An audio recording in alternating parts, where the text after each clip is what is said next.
Hey guys, Lach Simpson here from YOB Blue Paddleboards. Just today I'd like to introduce to you our TravelAir, which is our inflatable SUP, and how to go about inflating and deflating the board safely.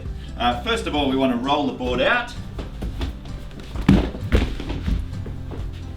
Next thing we want to do is with our pump, which is our Bravo 4 SUP pump, double action pump, we want to connect the hose. Then what we want to do is down here at the valve, we want to take the valve cover off. And if you look here, we've got a little white dot. That's actually the top of the valve stem itself. Now if we push that down once, it will stay open. If we push that down and release again, it'll be closed.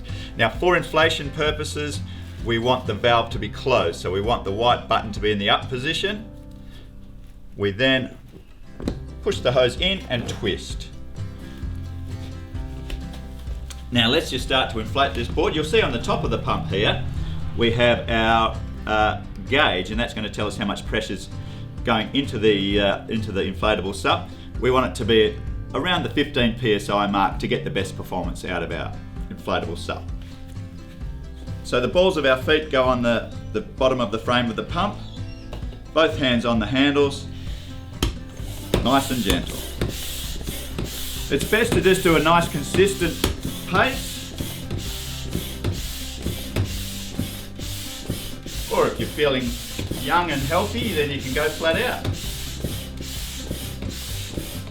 Allow about 5 to 6 minutes to get full pressure in the 10'6".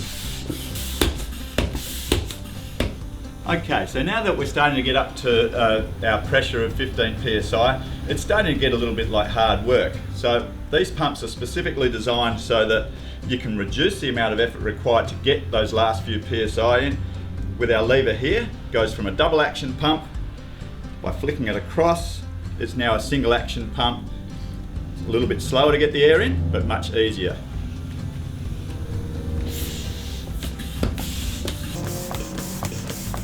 Great, there we are. And now if we look at the gauge, see we're right up at the top of the dial. Righto, now that we've got to our desired pressure, very simply, twist that hose, remove it,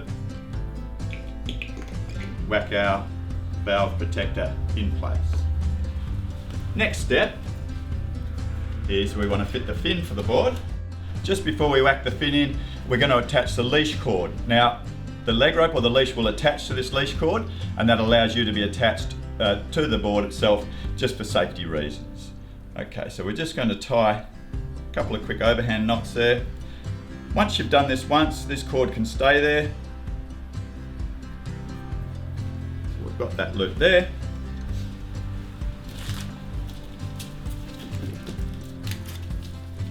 The narrow part of the leash tucks through the cord onto itself. It's all Velcro, and then just push that Velcro to activate. The other end of your leash is a nice padded section that'll go around your ankle. Once again, all Velcro. To release quickly, grab that red tag and pull. The next step before we head to the water is we need to install the center fin. The side fins are fixed in place, so they're all ready to go. We have a stainless steel plate, stainless steel screw, and the fin itself. We drop the stainless steel plate into the fin box.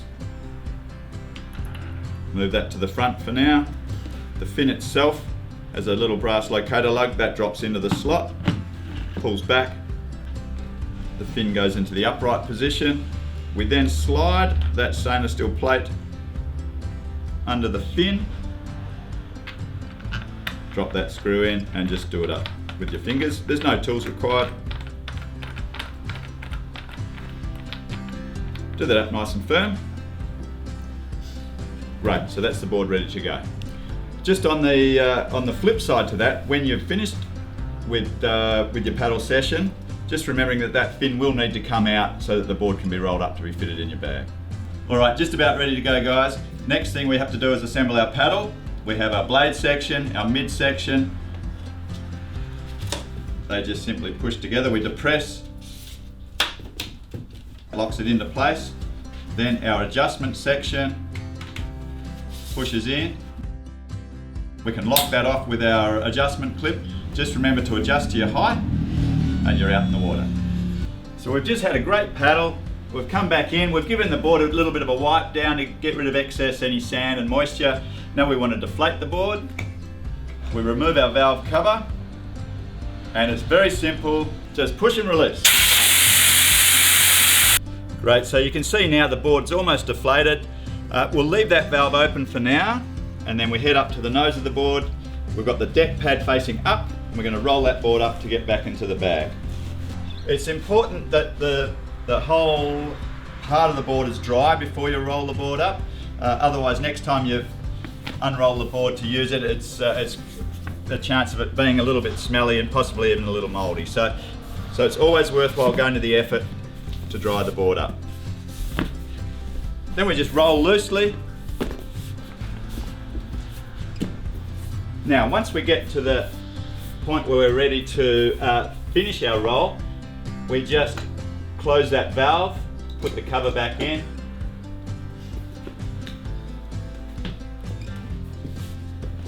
and we're ready to go back into the bag.